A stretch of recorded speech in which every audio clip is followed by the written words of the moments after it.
the day they chose him over me. If you had asked me at 17 what my future looked like, I would have told you it wasn't glamorous, but it was mine. I wasn't the smartest kid in school.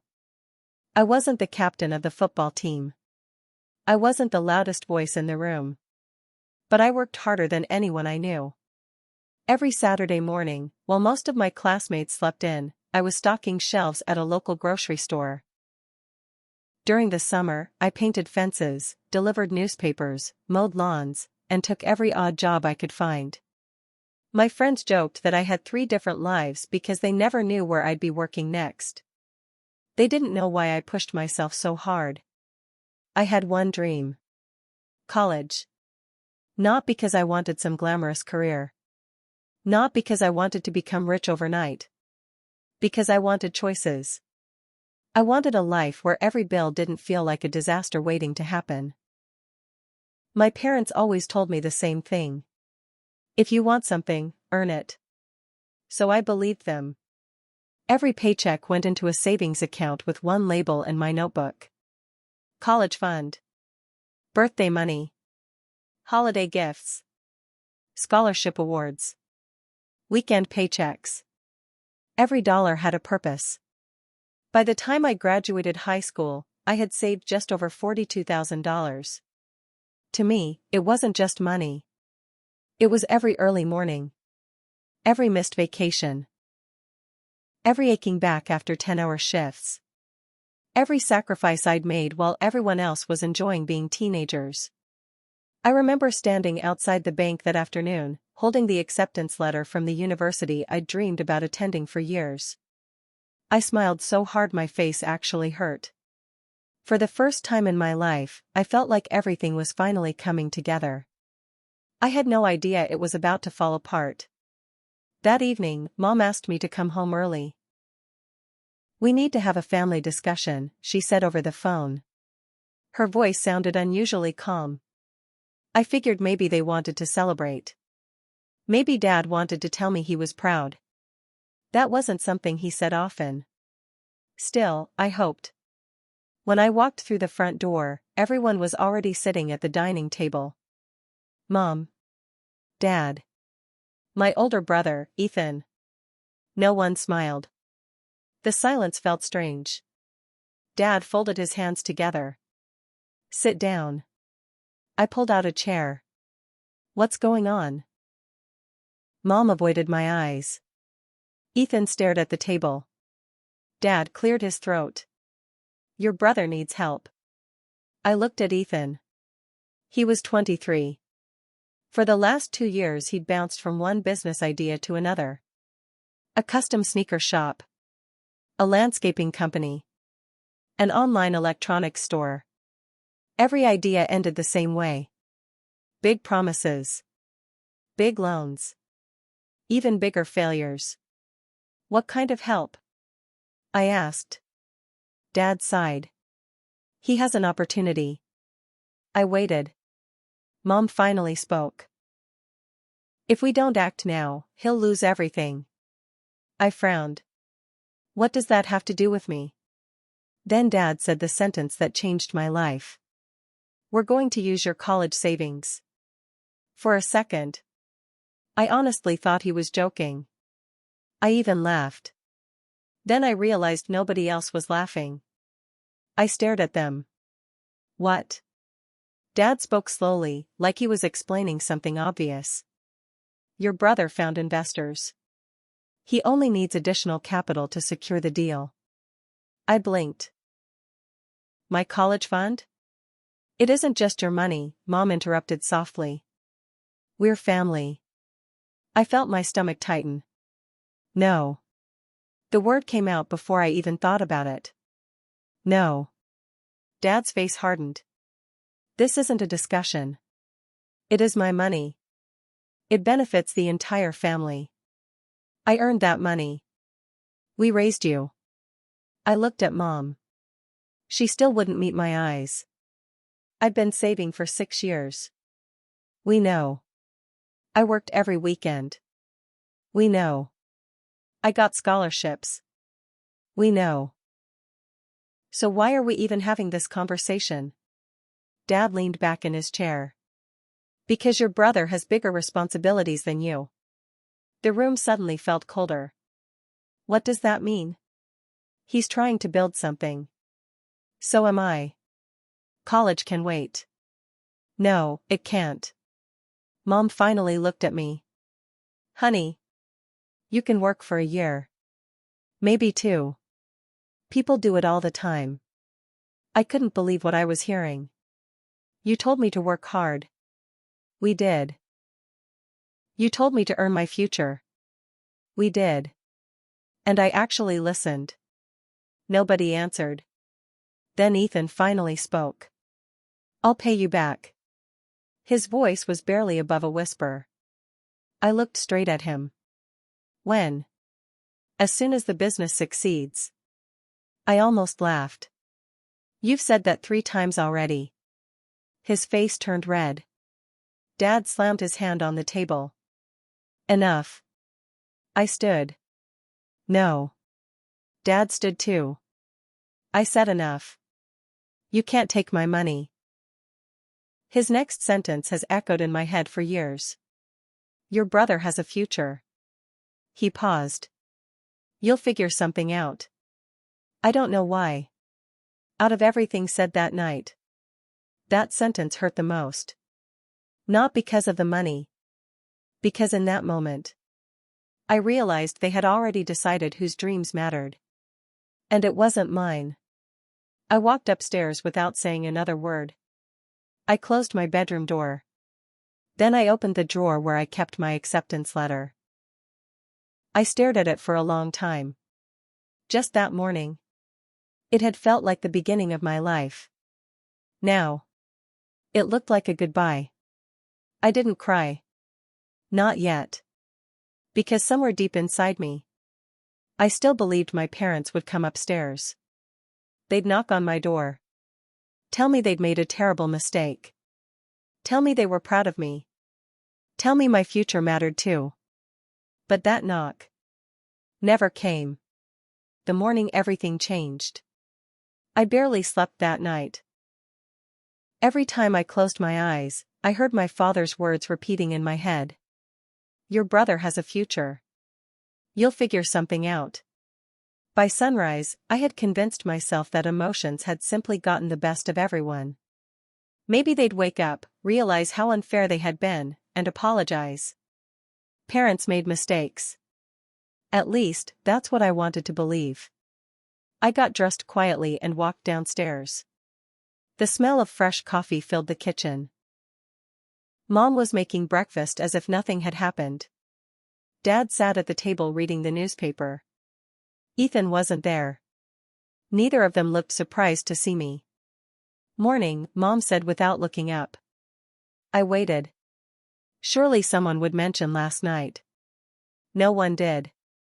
I poured myself a glass of orange juice and finally broke the silence. So, are we going to talk about it? Dad folded his newspaper. There's nothing left to discuss. I felt my heartbeat quicken. So you've already decided? We made the decision weeks ago. For a moment, I wasn't even angry. I was confused. Weeks ago? Mom finally looked at me. We didn't want to upset you before graduation. I stared at both of them. You decided to give away my college fund before you even told me? Dad nodded once. It was the best decision for this family. I couldn't believe what I was hearing. The best decision for who? Neither of them answered. That silence told me everything. For Ethan. Always Ethan. Growing up, I never realized how often my parents chose him. Looking back, the signs had always been there. When Ethan crashed Dad's truck at 17, Dad said, "Teenagers make mistakes." When I accidentally scratched the garage door with my bicycle, I spent the entire summer repainting it. When Ethan dropped out of community college after 1 semester, Mom said, "He just hasn't found his passion." When I brought home straight A's, Dad barely looked up from the television. "Good," he'd say. Then he'd change the channel. I kept telling myself it didn't matter. That someday my hard work would speak louder than their favoritism. I was wrong. That afternoon I drove to the bank. I wanted proof. Surely they couldn't touch the account without my permission. The teller smiled politely as she pulled up my information. Then her expression changed. I'm sorry. There was a withdrawal yesterday. My stomach dropped. How much? She looked back at the screen. The full balance. I couldn't breathe. $42,318. Every dollar. Gone. I asked for a printed statement. When she handed it to me, I stared at the page for what felt like forever. 6 years. Reduced to a single transaction. I drove home in complete silence. Not because I didn't know what to say. Because there was nothing left to say. When I pulled into the driveway, a brand new black pickup truck was parked outside. I'd never seen it before. Ethan walked out of the garage smiling. He tossed a set of keys into the air and caught them. What do you think? I looked at the truck. Then at him. You bought a truck? It's for the business. With my money? His smile faded. It's an investment. I laughed. Not because it was funny. Because if I didn't laugh, I thought I might completely lose control. You promised the money was for investors. It is. The truck is part of the business image. I shook my head. An image? He looked offended. Clients expect professionalism. I looked back at the truck. Brand new. Leather seats. Chrome wheels. The kind of vehicle I'd never even considered buying because every extra dollar had gone into my education. And now, the first thing my brother bought with my future was a truck. That evening, I packed a single suitcase. Not because anyone told me to leave. Because I finally understood something. I wasn't fighting for my college fund anymore. I was fighting for my self-respect. Mom stood in the hallway as I zipped the bag. Where are you going? I don't know. You don't have to be dramatic. I looked at her. Dramatic? You took 6 years of my life. I'm leaving with one suitcase. And I'm the dramatic one? She opened her mouth. Then closed it again. Dad stepped into the hallway. If you walk out that door. I waited. Part of me still hoped he'd say, we'll fix this. Instead he said, don't expect us to finance your mistakes. I almost smiled. My mistakes? He crossed his arms. You're choosing to leave. No. I picked up my suitcase. You chose. I walked to the front door. No one stopped me. No one apologized. No one said they loved me. As I reached my car, I looked back at the house where I'd grown up. Every birthday. Every Christmas. Every family dinner. For years, I'd called it home. Now, it was just another building behind me. I started the engine. I had less than $400 in my checking account. No place to live. No college. No plan. Just one promise I made to myself before I drove away. One day, the life I built would belong to me. And no one, not even my own family, would ever be able to take it away again. Starting from nothing. People like to say that rock bottom builds character. They're wrong. Rock bottom doesn't build anything. It strips everything away until the only thing you have left is your choice to keep going. The morning after I left home, I woke up in the back seat of my 15-year-old Honda Civic. The driver's seat was pushed back as far as it would go, but it still wasn't enough. My neck ached. My back felt like I'd slept on concrete.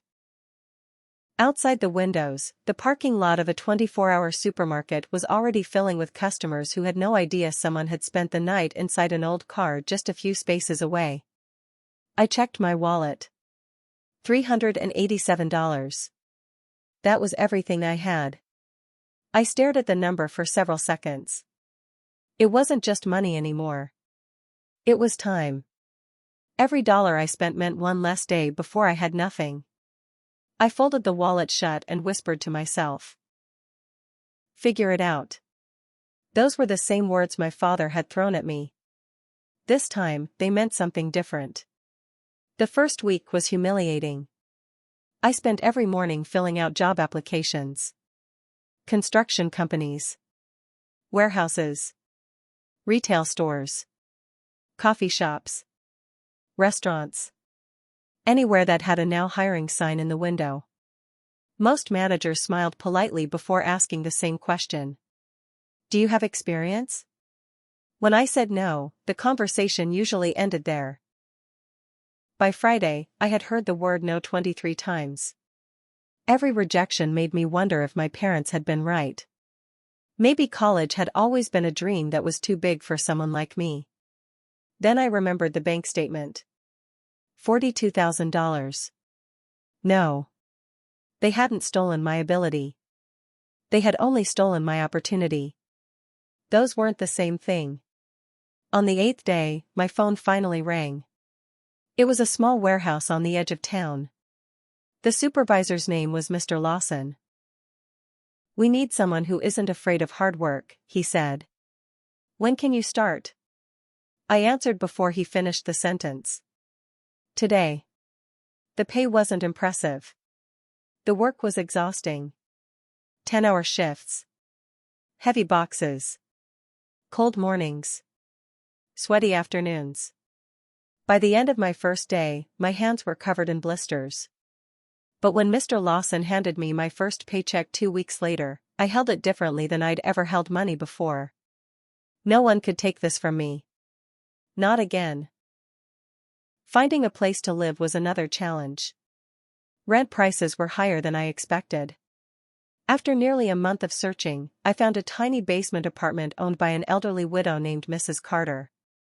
The apartment couldn't have been more than 400 square feet. The ceiling was so low I had to duck in one corner. The kitchen barely had room for one person. The furniture looked older than I was. But it was clean. Safe. Affordable. Mrs. Carter looked at my application before asking softly. You're very young to be on your own. I smiled politely. Life had other plans. She didn't ask any more questions. She simply handed me the keys. Welcome home. It was the first time anyone had said those words to me in weeks. I almost cried. My routine became painfully simple. Wake up at 5. Work until 4. Come home. Cook cheap meals. Study free business and finance videos online until midnight. Sleep. Repeat. Most people my age spent weekends at parties. I spent mine at the public library. Books became my professors. Financial literacy. Marketing. Leadership. Negotiation. Sales. If I couldn't afford college, I'd build my own education. One page at a time. About 3 months after leaving home, my phone buzzed during lunch. It was Mom. The first call since I'd moved out. For a second, I thought maybe she wanted to apologize. I answered immediately. Hello? Oh, good. You picked up. Her voice sounded cheerful. Almost casual. How are you? I'm okay. That's good. There was an awkward pause. Then she finally got to the real reason she called. Ethan's business is growing really fast.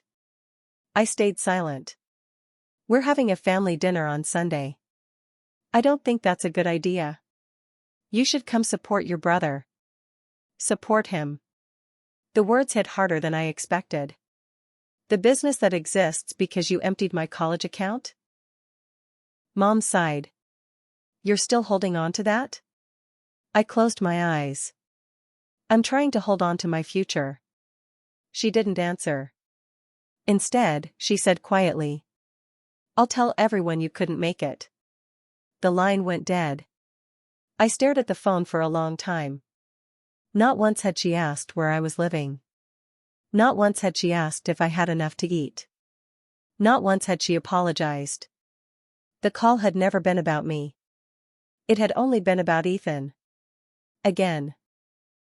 That night, after finishing another 12-hour shift, I sat alone in my tiny apartment eating instant noodles. Rain tapped softly against the basement window. I looked around the small room. Second-hand table. Used mattress. One lamp. One suitcase. Everything I owned could fit into a single pickup truck. 5 months earlier, I would have called it failure. Now, I called it freedom. No one here expected me to sacrifice my dreams. No one here compared me to my brother.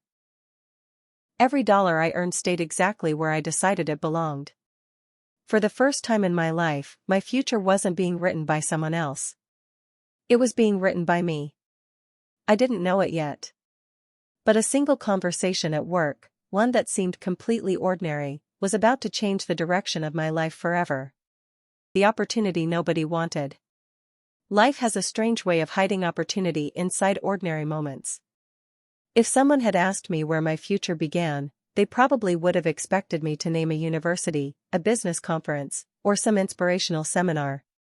Instead, it began in Warehouse A, loading 40-pound boxes onto wooden pallets. Every morning at exactly 6:30, the warehouse came alive.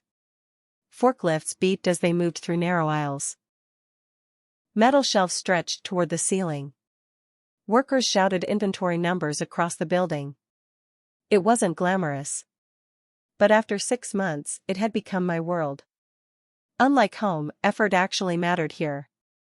If you worked hard, people noticed. If you showed up on time, people respected you. No favorites. No golden child. Just results. That was all I'd ever wanted. One Friday afternoon, Mr. Lawson waved me into his office. I assumed I'd made a mistake. Maybe I'd miscounted inventory. Maybe a shipment had gone missing. Instead, he closed the door and smiled. "You know why I like you?" I shook my head. "You never complain." I laughed quietly. "I've got nothing to complain about." He leaned back in his chair.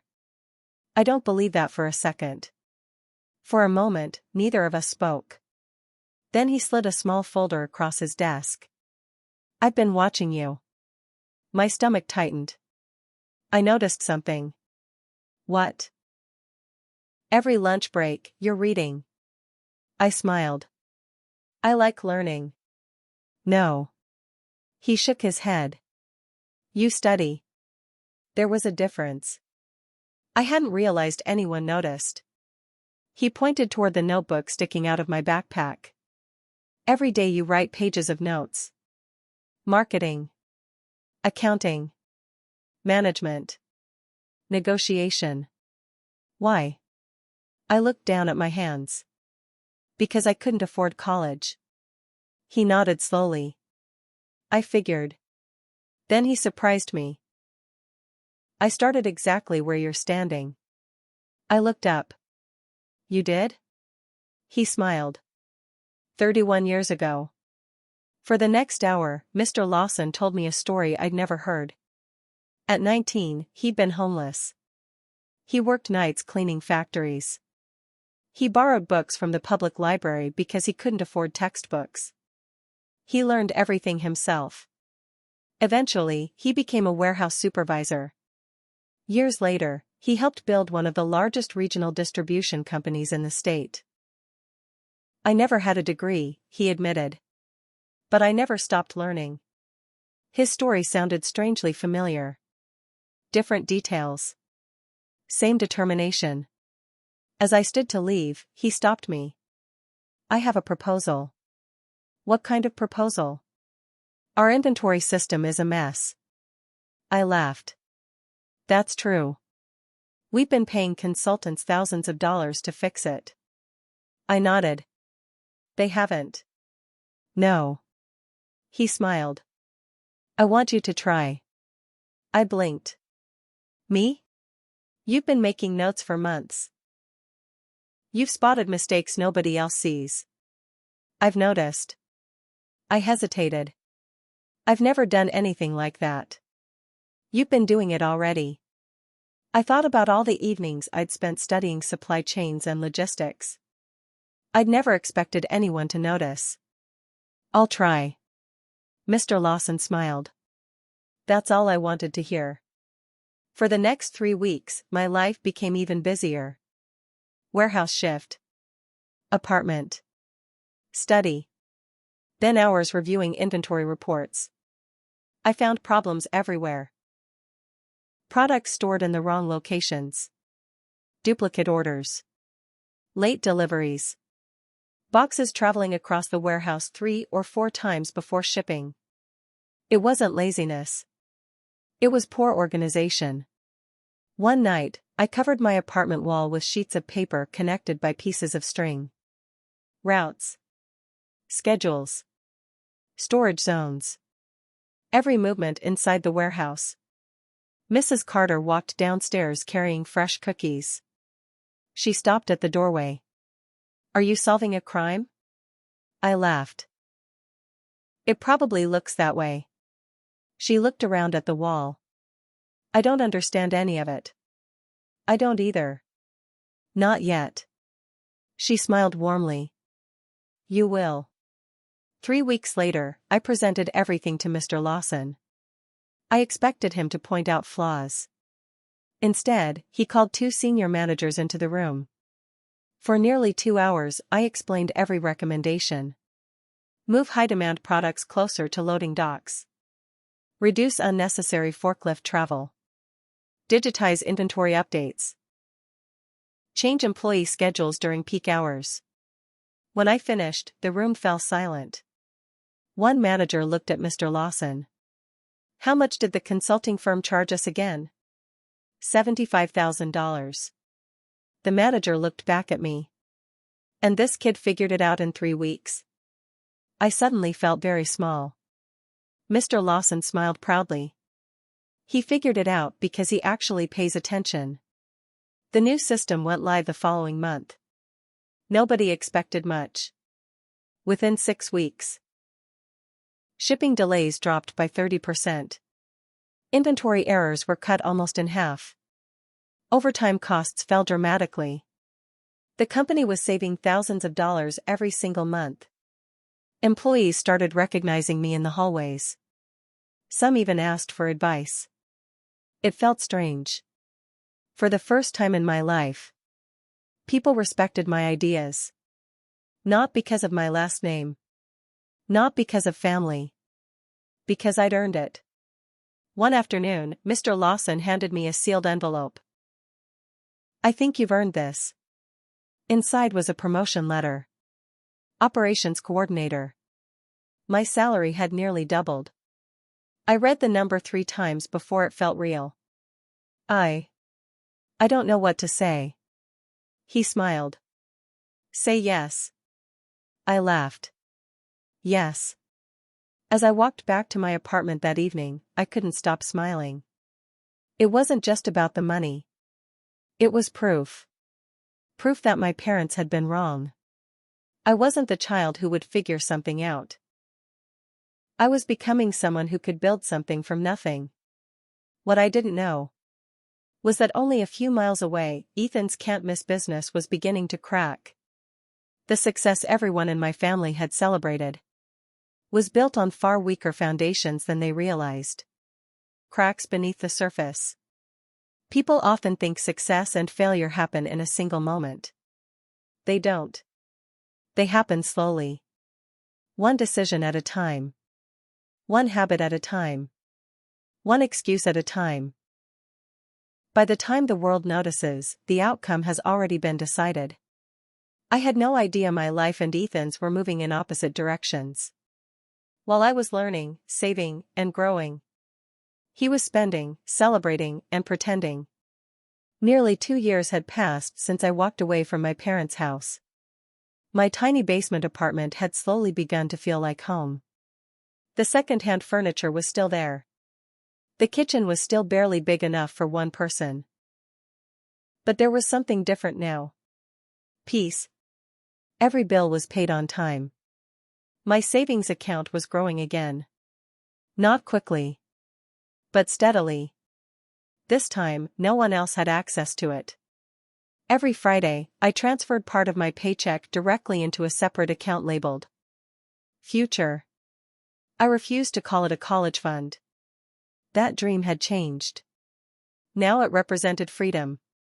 My new position kept me busy. Instead of loading trucks all day, I spent most mornings reviewing reports, meeting suppliers, and helping improve warehouse operations.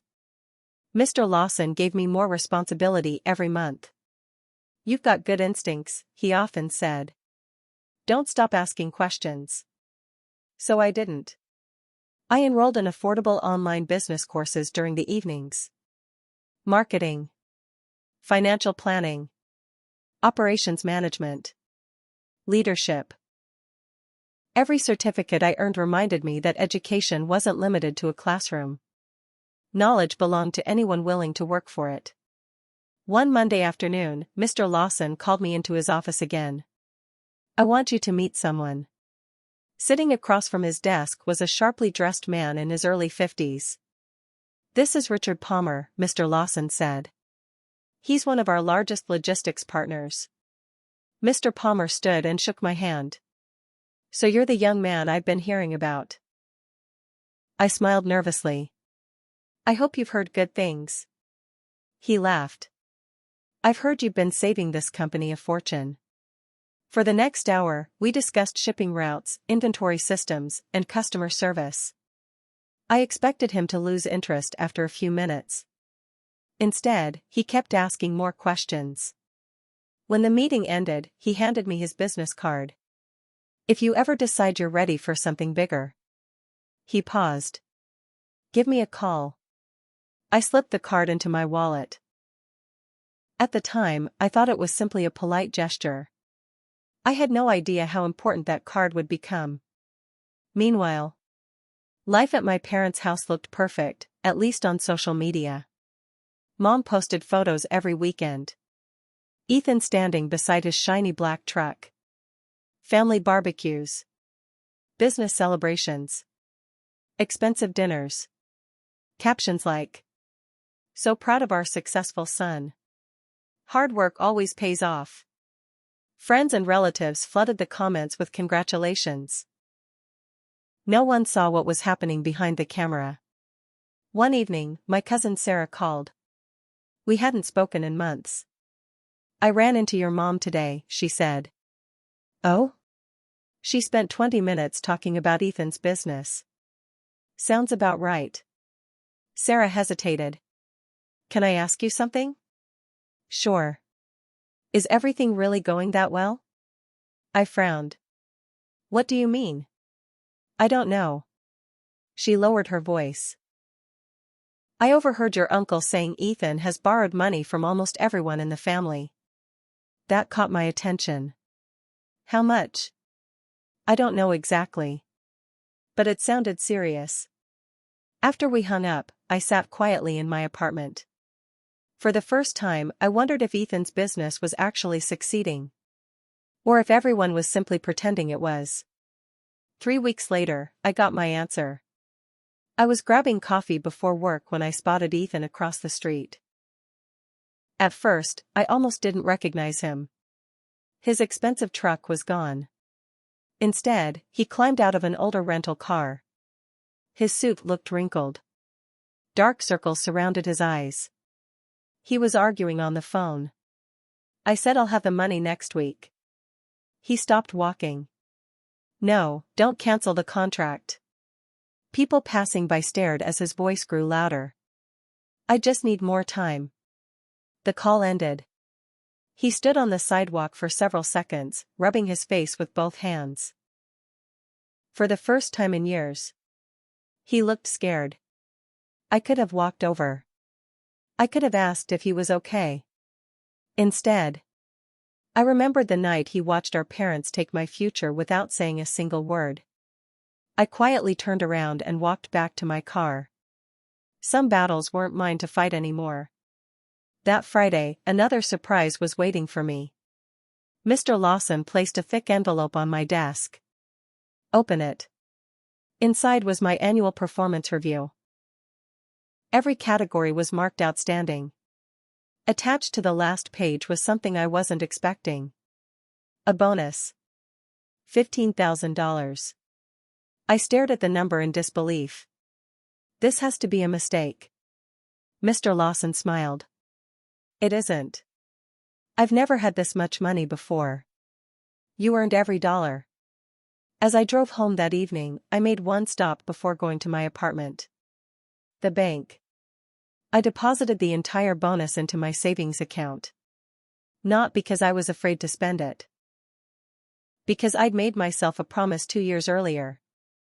No matter how successful I became, I would never confuse wealth with security. Real security wasn't about how much money you made. It was about never allowing anyone else to control your future again. What I didn't know was that Ethan had just missed a payment that would trigger a chain reaction. Within weeks, his entire business would begin collapsing. And for the first time in years, my parents would remember they had another son. The call that changed everything. 3 years had passed since I left my parents' house. If someone had told the 18-year-old version of me that life would eventually become peaceful, I wouldn't have believed them. Not perfect. Just peaceful. And after everything that had happened, peace was enough. I had been promoted twice since joining the warehouse. What started as an entry-level job had turned into a management position. I supervised nearly 40 employees, coordinated daily operations, and worked directly with executives on expansion projects. Some mornings, I would walk through the warehouse and remember the frightened kid who had carried boxes just to survive. He felt like someone else. Not because I had forgotten him. Because he had become stronger than I ever imagined. One Tuesday afternoon, my phone rang.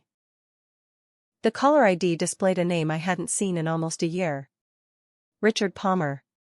I stepped into an empty conference room and answered. Hello? Still working too hard? I smiled. Trying to. I've been following your progress. That surprised me. You have? My company has. He paused before continuing. I have an offer. I sat down. I'm listening. We're opening a new regional distribution center. We need someone young enough to bring fresh ideas. And experienced enough to actually lead people.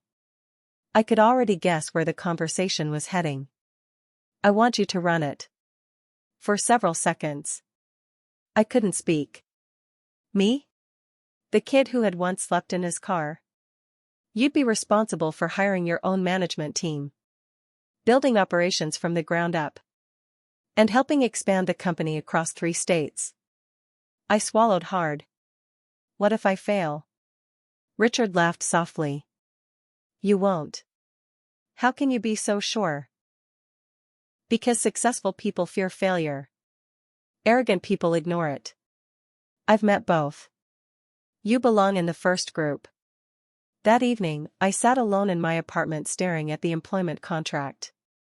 The salary was more money than my parents had earned in years. Health benefits. Profit sharing. Performance bonuses. Company vehicle.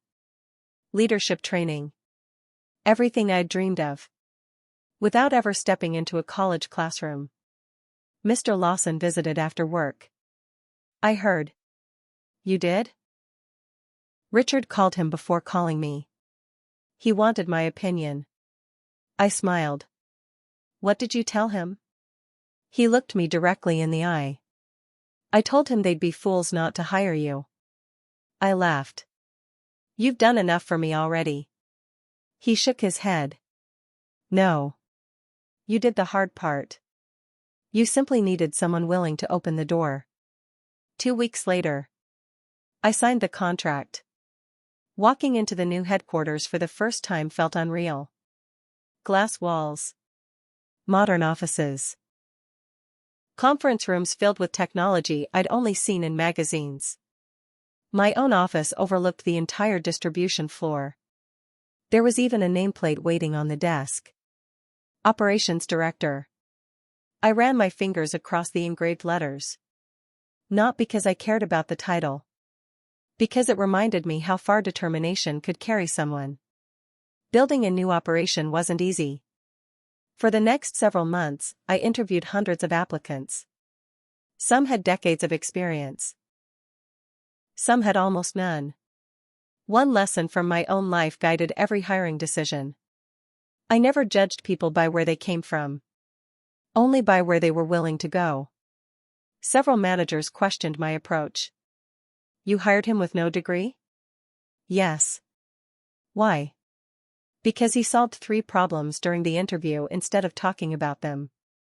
Another candidate had impressive credentials but blamed every previous employer for his failures. I thanked him politely and declined. Talent mattered. Character mattered more. While my career reached new heights. Back home, Ethan's world was beginning to fall apart. His business had expanded too quickly. He leased expensive office space. Bought luxury equipment he didn't need. Hired friends instead of experienced employees. And whenever money became tight, he borrowed more. At family dinners, my parents still praised him. Business is tough. Every company has setbacks. Things will turn around. They refused to see the truth. The business wasn't struggling because of bad luck. It was struggling because Ethan had confused looking successful with being successful. One Friday evening, my cousin Sarah called again. You've heard about Ethan? No. She sighed. He lost his biggest client. I leaned back in my chair. What happened? They found another supplier. Apparently deliveries were late for months. I remembered all the logistics mistakes I'd spent years learning to avoid. Late deliveries. Poor inventory. Broken promises. Businesses rarely survived those combinations. Is he okay? I asked. I don't think so. He borrowed against the house. I froze. The house? Your parents signed as guarantors. My heart sank. They had risked everything. Again. For Ethan. Exactly as they'd risked my future years earlier. Only this time. There was no college fund left to save him. There was only the family home. A month later, I received the quarterly financial report for our new distribution center. We had exceeded every target. Revenue was up.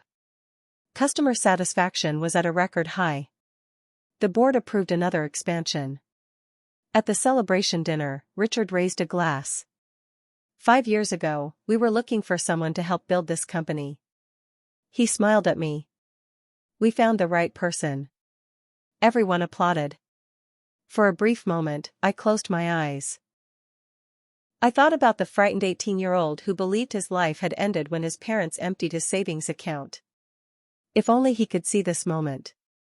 He'd finally understand something that took me years to learn. Sometimes, the people who close one door in your life unknowingly force you to walk toward a much better one. I didn't know it yet. But within a few days, my office receptionist would transfer a phone call that would bring the past crashing back into my life. The caller. It was my mother. The phone call they never thought they'd make. 5 years. That's how long it had been since I packed one suitcase, climbed into my old Honda Civic, and drove away from my parents' house. 5 years without a birthday card. 5 years without a Thanksgiving invitation. 5 years without a single question about whether I was okay. At first, the silence hurt. Then it became normal. Eventually, it became peaceful.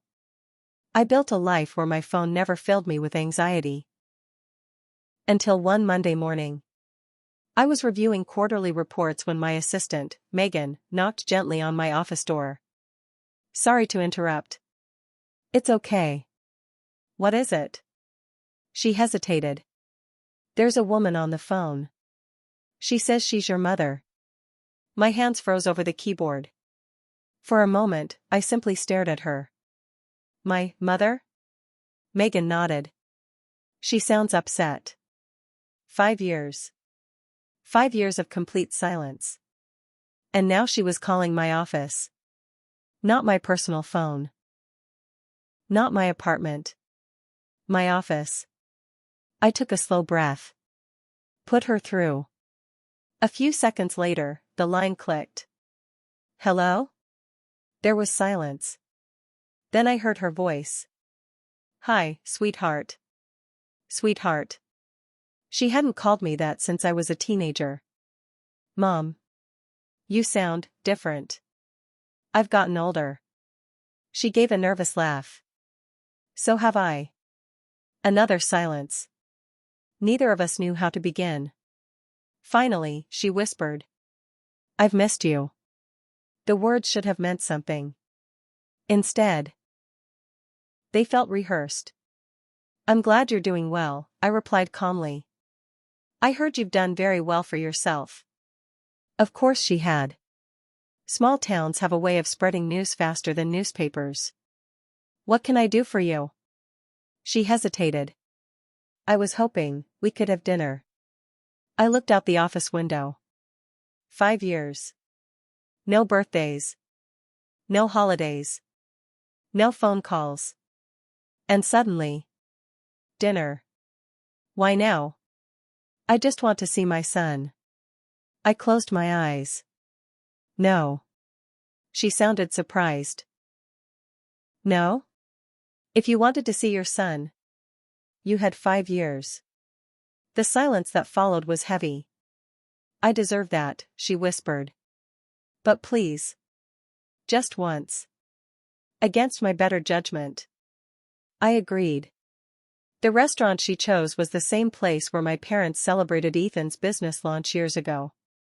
I remembered standing outside that restaurant after working a double shift, watching photos of their celebration appear online. No invitation. No mention of me. Walking through those same doors now felt strangely symbolic. Mom was already waiting. She looked older. The confident woman I remembered had been replaced by someone tired. Worried. She stood as I approached. For a second, it looked like she wanted to hug me. Instead, we awkwardly shook hands. You look successful. I smiled politely. You look tired. She laughed quietly. I probably do. Dinner started with small talk. Work. Weather. Traffic. Everything except the real reason we were there. Finally, I set my fork down. Mom. She looked up.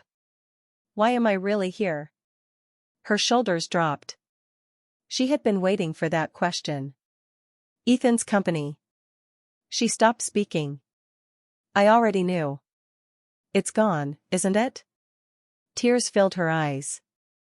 He filed for bankruptcy last month. I remained silent. He lost everything. I still said nothing. The house. Her voice cracked. We're going to lose it too. There it was.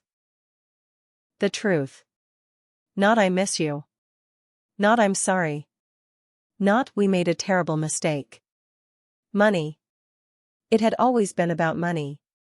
She reached across the table. I know we don't deserve your help. I gently moved my hand away. No. You don't. She nodded, tears rolling down her cheeks. I know. I've replayed that night in my mind 1,000 times. I should have stopped your father. I should have protected you. You should have. I know. I failed you. Those 3 words landed differently. For the first time in years. She wasn't making excuses. She wasn't defending Ethan. She wasn't pretending everything had been fair. She was admitting the truth. I failed you. Then she reached into her purse and placed a folded piece of paper on the table. What is this? She pushed it toward me. It's Ethan's resume. I stared at it. He knows your company is hiring. I couldn't believe what I was hearing. The company he laughed at. The brother whose future mattered. Now wants a job from me? Mom lowered her head. He doesn't know you're the operations director. I almost smiled. He thinks it's just another logistics company. She nodded. He applied online before we realized. I unfolded the resume. There it was. Applicant, Ethan Carter. 5 years ago. My parents had taken my future to save his. Now. His future had somehow landed on my desk. Life had a sense of irony that no writer could improve. As I drove home that night, the resume sat on the passenger seat. I kept glancing at it at every red light. Part of me wanted to throw it away. Part of me wanted to reject it immediately. But another part. The part that remembered sleeping in a cold car with only $387 to my name. I remembered something else. Mr. Lawson had once taken a chance on a young man with nothing. Not because he deserved it. Because someone had once done the same for him. I wasn't sure what I was going to do. But I knew one thing. If Ethan wanted a job at my company, he wasn't going to get it because he was my brother. He was going to earn it. The same way I had. And neither did he. Nor my parents. I had no idea who would be sitting on the other side of the interview table. The interview. There are moments in life you imagine over and over again. You replay them in your head. You picture exactly what you'll say. Exactly how the other person will react. For 5 years, I had imagined what it would feel like to see Ethan again. I pictured anger. Bitterness. Maybe even satisfaction. But when the day finally arrived, I felt something I never expected. Nothing. Not because I'd forgotten what happened. Because I had finally stopped allowing it to control me. Friday morning. 9 a.m. The interview schedule sat neatly on my desk. 3 candidates. 2 experienced operations managers. 1 warehouse supervisor. And Ethan Carter. Interview time. 10:30 a.m. I looked at the name for several seconds before closing the folder. This wasn't personal. It couldn't be. If I wanted to be different from my parents, I had to make decisions based on fairness. Not favoritism. Not revenge. Fairness. At exactly 10:28, Megan knocked on my office door. Your next candidate is here. Thank you. She hesitated. He seems nervous. I smiled faintly. I imagine he is. She stepped aside. A second later, Ethan walked into the room. He was thinner than I remembered. His expensive tailored suits were gone. Instead, he wore an inexpensive navy jacket that had clearly been pressed several times. His shoulders were tense. His eyes looked tired. For a moment, he didn't recognize me. He glanced around the office. Then his eyes settled on the nameplate. He looked back at me. His face turned completely white. No. The word barely escaped his lips. It can't be. I stood and extended my hand. Good morning, Ethan. He stared at me in disbelief. You work here? I do. His eyes drifted toward the wall behind my desk, where a framed certificate recognized me as operations director. He swallowed hard. I nodded. Yes. Silence filled the room. 5 years of silence. Now standing face to face. He finally shook my hand. It lasted less than a second. I didn't know. I know. I thought. I know. He looked embarrassed. I almost didn't come in. You already did. I gestured toward the chair. Please. He sat carefully. For the first time in our lives, neither of us was the younger brother. Neither of us was the favorite son. We were simply two men sitting across a desk. I opened his resume. Let's begin. He blinked. You're actually interviewing me? Yes. I assumed. He stopped himself. You assumed I'd reject you because you're my brother? He lowered his eyes. I guess. I closed the folder. Ethan. Every person who walks into this office deserves the same opportunity. I'm not going to punish you for being related to me. His expression changed. Almost relief. Then came the hard part. Tell me about your last company. He took a deep breath. It failed. Why? He hesitated. Market conditions. I waited. He continued. Some bad contracts. I waited again. Finally. I made mistakes. What kind of mistakes? I expanded too quickly. Borrowed too much. I hired friends instead of qualified people. I spent money trying to look successful. His voice became quieter with every sentence. I stopped listening when people warned me. I nodded slowly. For the first time. He wasn't making excuses. I asked another question. If you could go back 5 years, what would you change? He didn't answer immediately. Instead, he looked directly at me. I would have stopped Dad. The room became completely silent. I should have never accepted your college fund. I knew it was wrong. I told myself I'd pay it back. But I never admitted that taking it at all was the real mistake. Those words hit harder than I expected. Not because they erased the past. Nothing could. But because they were honest. No excuses. No blame. Just truth. He reached into his briefcase. I brought something. He handed me an old envelope. Inside was a cashier's check. I looked at the amount.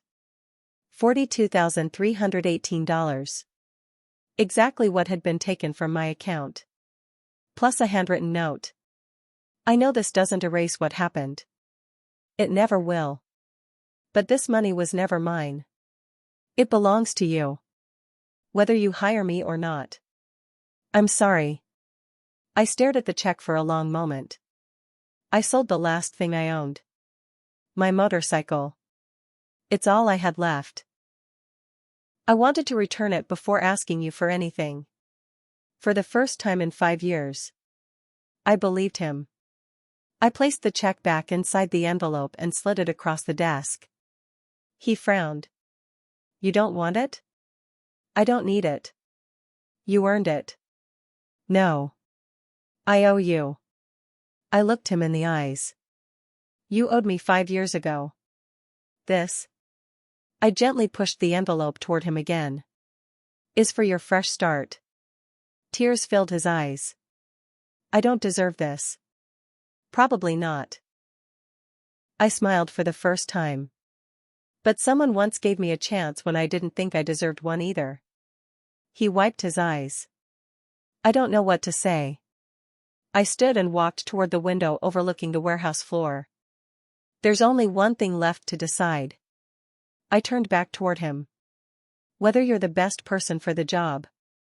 And for the first time since he entered the room, the interview truly began. People often believe the hardest decisions are made in moments of anger. They're not. The hardest decisions are made when you finally have the power to hurt someone. And choose not to. I looked down at Ethan's resume one last time. 5 years earlier, if someone had told me this moment would happen, I would have imagined myself throwing the application into the trash. Walking away. Making him feel exactly the way I had felt. Rejected. Worthless. Forgotten. But sitting across from me now wasn't the arrogant brother I remembered. It was a man who had lost everything. A man who finally understood the cost of his choices. That didn't erase the past. It simply meant the future didn't have to look the same. I closed the folder. Thank you for being honest today. Ethan nodded quietly. I should have been honest years ago. You should have. Neither of us smiled. Some truths don't need comfort. They only need acknowledgement. I stood and walked toward the glass wall overlooking the warehouse floor. Nearly 200 employees were working below. Forklifts moved with precision. Orders were leaving on schedule. Every person down there depended on the decisions made in my office. This wasn't just about family. It was about responsibility. I turned back toward Ethan. Do you know why Mr. Lawson hired me? He shook his head. Because he saw potential where everyone else only saw problems. I paused. But he also made me earn every opportunity. I never received special treatment. I started on the loading dock. I worked weekends. I cleaned the spills. I loaded trucks. I stayed late. I never skipped the hard part. Ethan lowered his head. I understand. No. I said gently. You understand now. I walked back to my desk. I'm not offering you a management position. His shoulders dropped slightly. I'm not surprised. I'm offering you an entry-level warehouse position. He looked up. The same position I started in. You'll report to supervisors who don't know you're my brother. You'll work every shift assigned. You'll be evaluated like everyone else. If you earn promotions, they'll be because of your work. Not because of me. For several long seconds, Ethan simply stared at me. Then, to my surprise, he smiled. A genuine smile. I was hoping you'd say that. You were? I don't want another shortcut. I've had enough shortcuts to last a lifetime. For the first time in years, I believed him completely. The following Monday, Ethan reported to work wearing the same uniform as every new employee. No private office. No reserved parking space. No special introduction. Most of the workers had no idea he was related to me. And that was exactly how I wanted it. From the security cameras in my office, I occasionally watched him during his shifts. He arrived early. Stayed late. Asked questions. Accepted criticism without arguing. When a supervisor corrected one of his mistakes, he simply nodded and fixed it. No excuses. No complaints. Mr. Lawson happened to visit one afternoon. We stood together overlooking the warehouse floor. He pointed toward Ethan. Your brother? I nodded.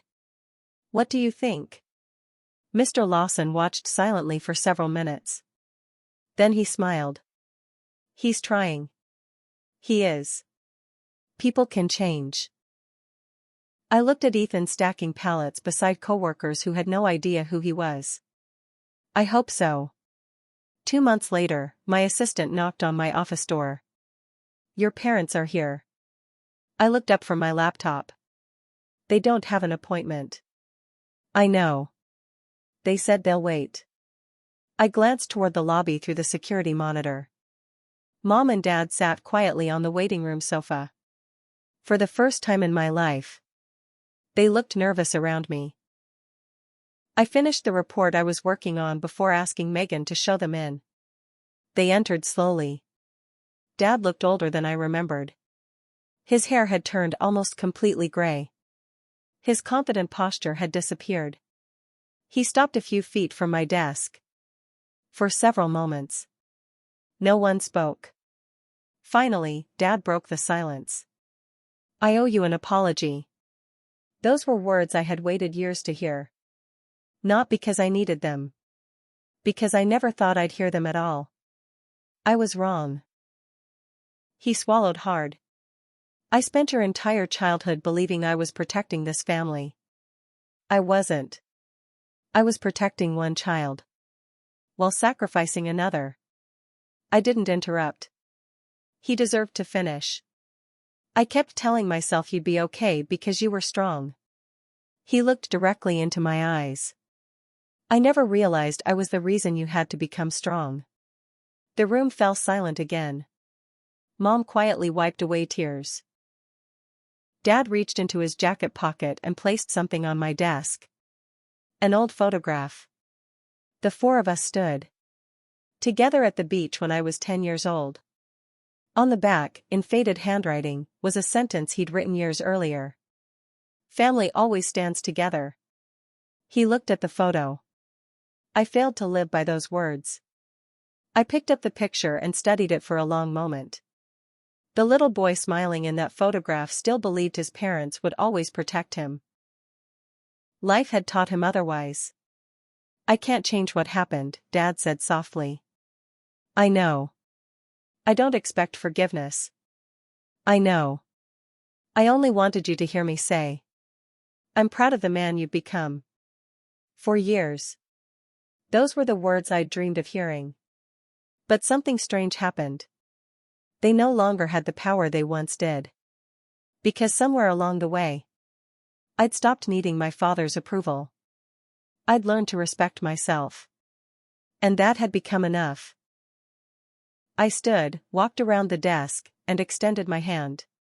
Dad looked at it in surprise. Then he shook it. It wasn't a perfect ending. Some wounds never disappear completely. But it was a beginning. A chance to build something new. Instead of living forever inside something broken. As my parents walked out of the office, I looked through the glass wall toward the warehouse floor. Ethan was helping a new employee learn how to organize inventory. Patiently.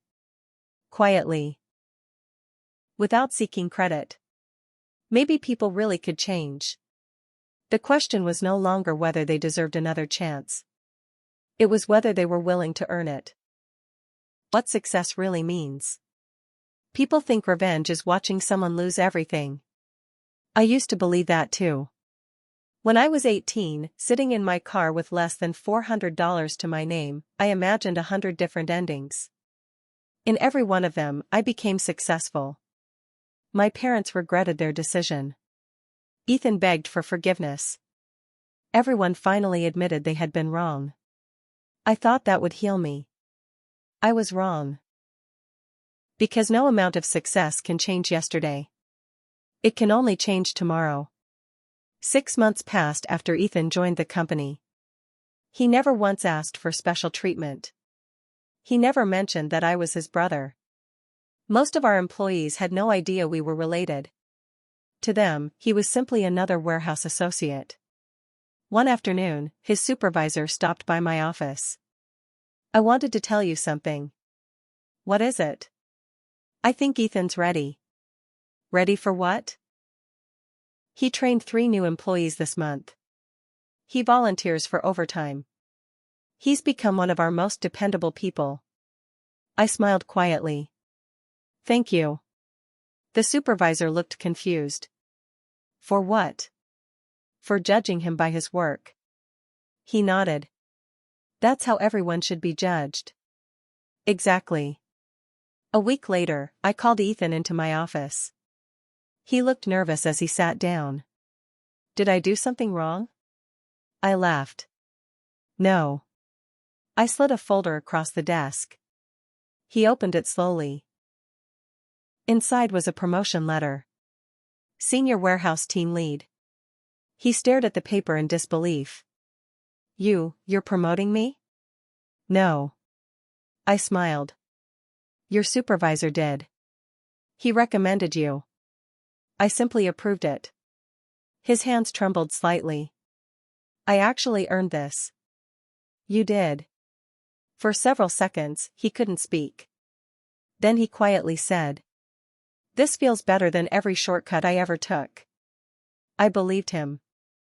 That Thanksgiving, something happened that hadn't happened in years. Our family sat at one table. Not because everything had been magically fixed. Not because the past had disappeared. Because everyone had finally stopped pretending it never happened. Dinner was quieter than I remembered. More honest. Dad stood before we ate. I'd like to say something. Everyone looked toward him. I spent years believing love meant protecting the child who struggled the most. He looked at me. What I actually did was neglect the child who asked for the least. The room became silent. I confused fairness with favoritism. I'll regret that for the rest of my life. No one interrupted. He wasn't asking for sympathy. He was accepting responsibility. After dinner, Mom found me standing alone on the back porch. The autumn air was cold. She wrapped a blanket around her shoulders and stood beside me. You know. She smiled softly. When you were little, you used to say you wanted to build something that mattered. I laughed. I forgot about that. I didn't. She looked toward the house where everyone was laughing inside. You did build something. I shook my head. A business? She smiled. No. You built a life no one could take from you. For the first time in years. I hugged my mother. Not because the pain had disappeared. Because forgiveness isn't pretending something never happened. It's choosing not to let yesterday control the rest of your life. Several months later, Mr. Lawson officially retired. The company held a celebration in his honor.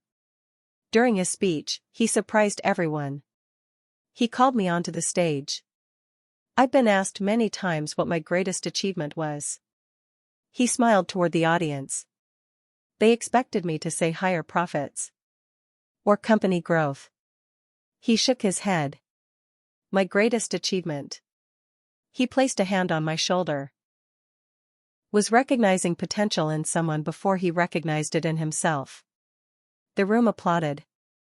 I looked at the man who had changed my life simply by giving me one opportunity. One fair opportunity. Nothing more. Nothing less. On my office wall today, there are only 3 framed items. The first is my original employee badge from my very first day loading trucks. The second is the promotion letter that made me operations director. The third isn't an award. It isn't a certificate. It's a copy of my old bank statement. The one showing the withdrawal of $42,318. People who visit my office sometimes ask why I keep it there. They assume it's a reminder of betrayal. It isn't.